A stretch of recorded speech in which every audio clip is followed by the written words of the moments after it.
നൂറ്റാണ്ടിലെ തന്നെ ഏറ്റവും വലിയ വെള്ളപ്പൊക്കത്തിന് സാക്ഷ്യം വഹിച്ചുകൊണ്ടിരിക്കുന്ന ബ്രസീലിൽ നിന്നുള്ള ദൃശ്യമാണിത്.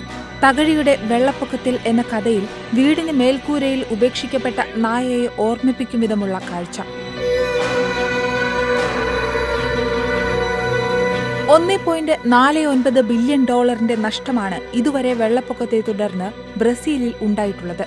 കുറച്ചധികം ദിവസങ്ങളായി ബ്രസീലിൽ ഉണ്ടായിക്കൊണ്ടിരിക്കുന്ന ഈ ദുരന്തത്തിന്റെ നാടകീയമായ ഒരു പ്രതീകമാണ് കാനോസ് പട്ടണത്തിലെ ഒരു ഫാം ഹൌസിന്റെ മേൽക്കൂരയിൽ ഒറ്റപ്പെട്ടുപോയ ഈ കുതിര. 4 ദിവസമാണ് കുതിര മേൽക്കൂരയിൽ നിന്ന് പ്രളയത്തെ അതിജീവിച്ചതെന്ന് വിദേശ മാധ്യമങ്ങൾ റിപ്പോർട്ട് ചെയ്യുന്നു. തെക്കൻ ബ്രസീലിലെ കനത്ത വെള്ളപ്പൊക്കത്തിൽ ഇതുവരെ മരിച്ചവരുടെ എണ്ണം 107 ഉയർന്നതായിട്ടാണ് സിവിൽ ഡിഫൻസ് അറിയിക്കുന്നത്. കൂടാതെ 136 പേരെ കാണാതാവുകയും ചെയ്തിട്ടുണ്ട്. 10 ദിവസമായി തുടരുന്ന വെള്ളപ്പൊക്കത്തിൽ റിയോ ഗ്രാൻഡെ ഡോ സുൾ സംസ്ഥാനം ഏതാണ്ട് പൂർണ്ണമായി വെള്ളത്തിനടിയിലായെന്ന് പറയാം. ഇവിടെ വീശിയടിച്ച കൊടുങ്കാറ്റിനെ തുടർന്ന് 1,64,000-ലധികം ആളുകളെയാണ് മാറ്റിപ്പാർപ്പിച്ചിട്ടുള്ളത്. അതേസമയം സംസ്ഥാന തലസ്ഥാനമായ പോർട്ടോ അലഗ്രെയിലും തെരുവുകൾ നദികളായി മാറിയ സമീപ നഗരത്തിലും ജലനിരപ്പ് ഇനിയും ഉയരുമെന്ന ഭീതിയുണ്ട്. വരും ദിവസങ്ങളിൽ കൂടുതൽ മഴയും ഇവിടെ പ്രവചിക്കപ്പെട്ടു. മാത്രമല്ല, വെള്ളപ്പൊക്കം അടിസ്ഥാന സൗകര്യങ്ങളും പാലങ്ങളും നശിപ്പിച്ചു കഴിഞ്ഞു. സൂപ്പർ മാർക്കറ്റുകളിൽ രാത്രി സമയം ആളുകൾ കൊള്ളയടിക്കുന്നതായും വാർത്തകൾ വരുന്നു.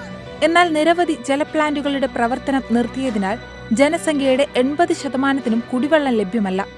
ആശുപത്രികളിലും ദുരിതാശ്വാസ ക്യാമ്പുകളിലും ജലലഭ്യത ഉറപ്പാക്കാൻ പ്രാദേശിക ഭരണകൂടം ശ്രമങ്ങൾ നടത്തിവരുന്നുമുണ്ട്. ഒപ്പം രക്ഷാപ്രവർത്തനത്തിനായി ബ്രസീൽ സൈന്യവും എമർജൻസി ടീമും മാനേജ്മെന്റ് ഏജൻസികളും പ്രദേശങ്ങളിൽ രക്ഷാബോട്ടുകൾ ഉപയോഗിച്ച് പ്രവർത്തിക്കുന്നു. നിലവിൽ 497 നഗരങ്ങളെയാണ് പ്രളയം ബാധിച്ചിരിക്കുന്നത്. ഏതാണ്ട് 10 ലക്ഷത്തോളം ആളുകൾ പ്രളയ ദുരിതം അനുഭവിക്കുന്നതായി ബ്രസീലിലെ പ്രതിരോധ സേന പ്രതികരിച്ചിരുന്നു. ജലനിരപ്പ് കുതിച്ചുയരുന്നത് അണക്കെട്ടുകൾക്കും ഭീഷണിയാണ്. ഇതേ തുടർന്ന് പോർട്ടോ അലഗ്രെ നഗരം കടുത്ത ആശങ്കയിലാണ്. സ്ഥലത്ത് ഗവർണർ എഡ്വാർഡോ ലൈറ്റ് അടിയന്തരാവസ്ഥയും പ്രഖ്യാപിച്ചു. ബ്രസീലിലെ നാഷണൽ ഇൻസ്റ്റിറ്റ്യൂട്ട് ഓഫ് മെറ്റീരിയോളജി പ്രകാരം ഒരാഴ്ചയ്ക്കുള്ളിൽ 300 മില്ലിമീറ്ററിലധികം മഴ പെയ്യുമെന്നാണ് അറിയിച്ചിട്ടുള്ളത്.